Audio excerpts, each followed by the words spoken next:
How do you know when you need a bonding treatment versus hydration treatment without the bonding part? Okay, because like what is protein and what is it doing? Because hydration and lack of protein can exhibit some of the same signs. How does protein play a part in this like bonding conversation? Because if you're talking, so what I don't do is I don't mix bonding treatments with protein.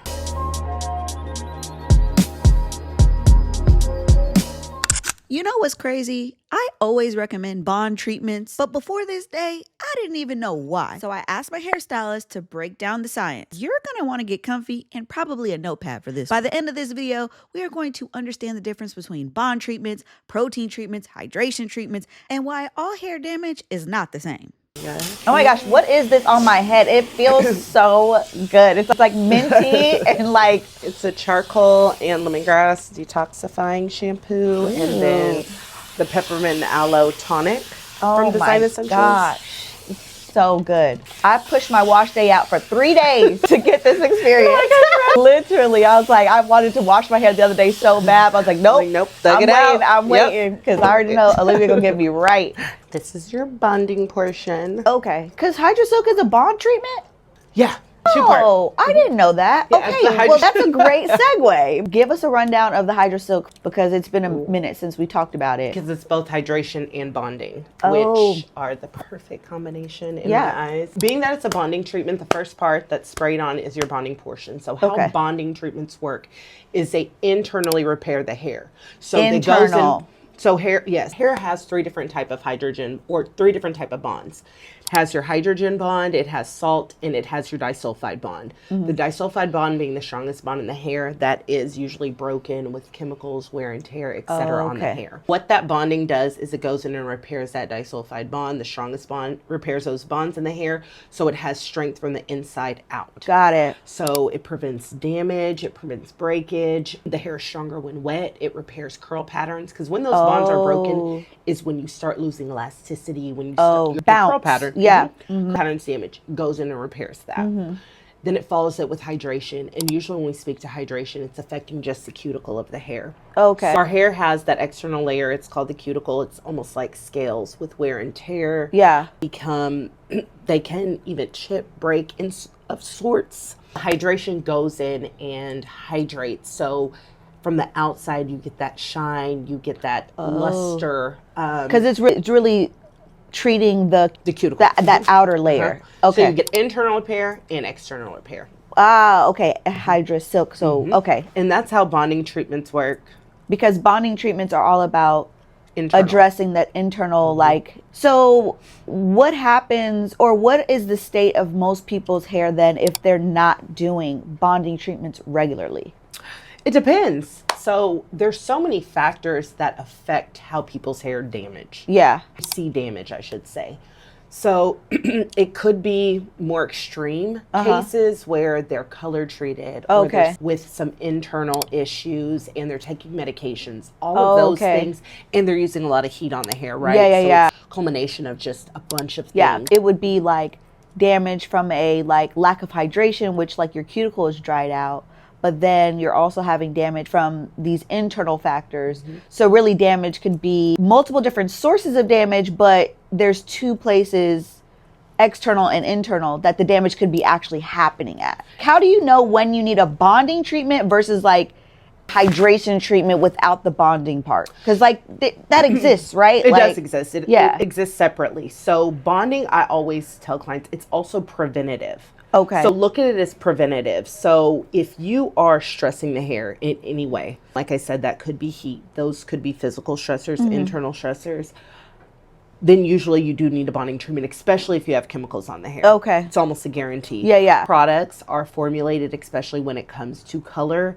They are formulated with bonding agents in them now because automatically that sulfide bond is being attacked. Most people with the wear and tear that they do have, again, they haven't done regular maintenance, a bonding treatment is going to benefit them. Yeah. If not, it's going to reinforce the inside of the hair. Gotcha.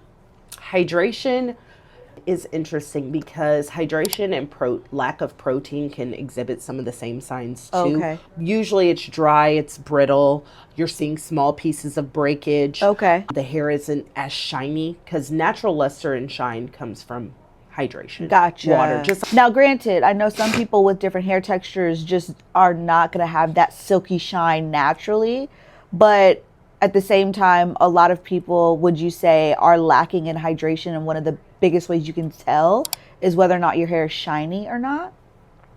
is that I wouldn't say that's like a sign, not Okay. necessarily, but what I will say is that breaking the dryness, the brittleness of the hair, If it's snapping. the pieces, but then also too, it's sticky because that could also be a lack of protein. Okay. Because I'm thinking back to like the things that I've been told and taught in the past. We always talked about moisture protein balance. So what is the difference? How does protein play a part in this like bonding conversation? Because if you're talking about internally, the bond treatment is addressing those issues, the disulfide bonds, right?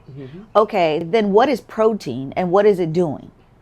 So protein also affects the cuticle in most cases. It's a cuticle thing, It's not a an cuticle. internal thing. No, some can penetrate, but not okay. as deeply as a bonding treatment. Oh. So there are some that do penetrate a little deeper. We won't go on this. We're going to talk about the majority of products. They affect the cuticles. So what they will do, whenever the hair is lacking strength or lacking protein, you will see gaps in the cuticle as well. Gotcha. That cuticle is taking the hit. A lot of protein treatments go in and fill those gaps. Yeah. So you will have that silkening of the hair, makes it stronger from the outside. Yeah. But most of the time they affect the cuticle. So what I don't do is I don't mix your bonding treatments with protein. And why is that? I don't do that. Okay. You have that it also depends on what service I'm doing. Okay. If I'm doing a color service, I will go in with a bonding treatment and then I will follow it with a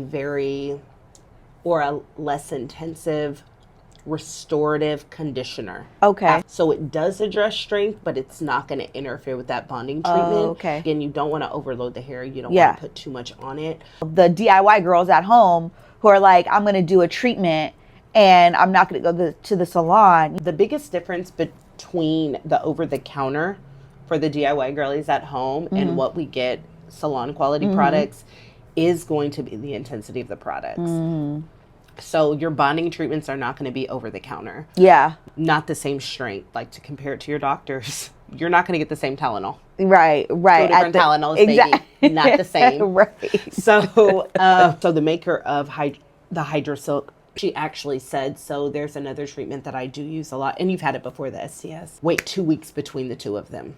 Oh, between the STS and the Hydrasilk. Yeah. They're both so intense on the bonding aspect? No, or one is bonding the amino internal. protein. One is amino acid and protein, and it affects the cuticle. Oh. But they say wait in between. Interesting. And do you know why? Like, if you didn't wait, what would happen? I don't know. Just like we can overload our hair with, like waterlog our hair. By putting too much hydration, it becomes weaker. I think the same concept. Interesting. You don't want to overuse any one of the products either. Now, some of the more mild proteins, just don't overuse anything. We're just gonna leave it there. Yeah, just don't break the rules. But okay, I know I had texted you a while ago about this. I had a couple comments that were speaking to these Brazilian treatments that, or like other countries where it's literally like an acid or acidic treatment that basically does something to the cuticle where your hair doesn't frizz up whenever you. They're all the same. It's worded slightly different. Yeah. Okay. And no, let me take that back. They're not all the same. Like, say, for instance, most of the ones that are not formulated with formaldehyde, like STSs, your chosen one steps, those are they're acid-based treatments. Okay. I saw this other girl, I don't know, I think it was another like Latin product, but she called it Botox for the hair and it removed like frizz. So yeah, they're filling gaps in the hair. Okay. So if you think of Botox and it's filling. Yeah. So that's what, say for instance, we'll talk about the STS, which it's a more acidic formula. They don't market it as so. But protein and amino acid based system, what it does is it goes in and it fills gaps in that cuticle and it adds like silkening. So it is like Botox to the hair. Gotcha. Okay. She didn't explain what the product was. That's what a lot of them are. And she was applying it kind of like to STS, but she was doing it at home. Yeah. Is there a product or a treatment that would allow you to skip like that direct heat step of using the flat iron or thermal brush after rolling the hair? And I was like, well, you know, I'll ask my stylist about it because I don't know. A lot of people will do roller sets and not realize that a roller set isn't just rolling it always, brushing the curls out and going. You're ready to go. Yeah, you could, but that's not how I do my roller sets. And it's not going to achieve the look that they're going for if they're looking at your roller set. Right. It's just not. And I will say that you don't have to do it, but for me as like on my straight natural journey, I prefer it even to a silk press because even when I use that like flat iron or thermal brush or whatever, like after I take the rollers out, I only have to do really low heat, 360, 370, one pass, and then my hair is smoothed and shiny and lasts for 2.5 weeks. This is the thing, Jade, and I'm just going to be really honest. No, that's perfect. I'm just saying, everybody wants to act like they want something that requires no maintenance. Or that requires like the bare minimum. You have to do a little something. Yeah, you have to. Just a little. Yes. It's like, I promise it's not that much, but it's going to be a little something. Yes, you do. Not everybody has, if you have texture. Yeah. Just going to be able to be like, oh. Well, and no, that's my thing. Do a little something. That's my thing. And sometimes I feel bad because I'm like, you know, we have this conversation. Genetics matter. Okay, my curl texture, my pattern, all of that stuff matters and my results. But it doesn't mean that my hair doesn't ever revert or ever want to curl back up. But I recognize and I'm okay with and have embraced the fact that I like my hair better when I hit it with a flat iron or some sort of heat tool afterwards. But I'll still see people that are like, and I was part of this game too in the beginning when I first started roller setting. I was like, I want the rollers to be able to be it. No. I don't want to have to use these. So I'm trying all these different products, trying all the and it just never happened. And I still see people attempting it and then even do the wrap at the end. And I'm like, y'all, it's never going to work. If you're natural. No. Now, if you are relaxed, then yes, you can literally take the roller. Yes. And I think that's part of like modernization of the roller set is like back in the day, everybody was relaxed. Yes. So you could literally roll your hair and go and that be it. But that is not the reality of the situation now. Most of us are natural. And it doesn't mean we can't roller set, but like we have to look at it as like a stretching technique. It's not a smoothing technique. Boom. It's a stretching technique. And that if you look at it like that. Okay, so back to the bond conversation. Yes. So we were just talking about bonding treatments being this internal repair process. And then the hydration and the protein conversation are more about the cuticle. But you were just mentioning how there's still circumstances where somebody, even if you don't have chemical damage or like heat damage, that you could still use a bond treatment. These bonding treatments, so say for instance, we'll use the example of the one I use, the Hydrasilk. Yeah. It repairs all 3 of those bonds in the hair. Yes, the disulfide bond is the strongest, but we also have the salt and the hydrogen bond, right? Gotcha. So bonds can be broken in the hair, like you said, not just chemical cause breakage of those bonds, but also to manipulation of the hair. Tension, heat is a big one. We touched on that for a little bit, but manipulation of the hair in any kind. It even said something as roughly drying your hair after shampooing. Some of those bonds, the hydrogen and the salt bond break easier than the disulfide bond. Again, the disulfide bond is the strongest. Yeah. It does repair all 3 of those. So even if you are not chemically treated, you have benefits. So what about internal health affect the quality of those bonds or the quality of all of like the internal part of your hair, to where maybe like you're somebody who doesn't use a lot of heat on your hair, but you don't have the best quality like health of the internal part of your hair because of like your diet or lack of nutrients or stress? Or I think there's always a correlation to the internal health in hair because again, so many different systems are at play. Again, we've touched on that in the past. Can I say specifically if that would be a cause specifically to the bonds being broken? I have not done my research on specifically, not to speak on, but when hair is damaged during chemical services easier, or your hair tends to split easier, those can be caused from internal deficiencies that weaken the hair. Now, the connection with the bond specifically and how that works, I don't know what play, but I do know that just like our iron deficiencies, things like that in the hair, they cause the brittleness, etc. Vitamin D, all of those deficiencies. So I'm sure there's some correlation. I just can't speak to how much of that, but could play a part, like it's to consider. Absolutely. That's always the first place to start. That's going to be the origin of most of the problem. I love the fact, oh my God, this is gorgeous. Hold on, wait, stop. Okay. Stop. Okay. You just moving too fast. You're moving too fast.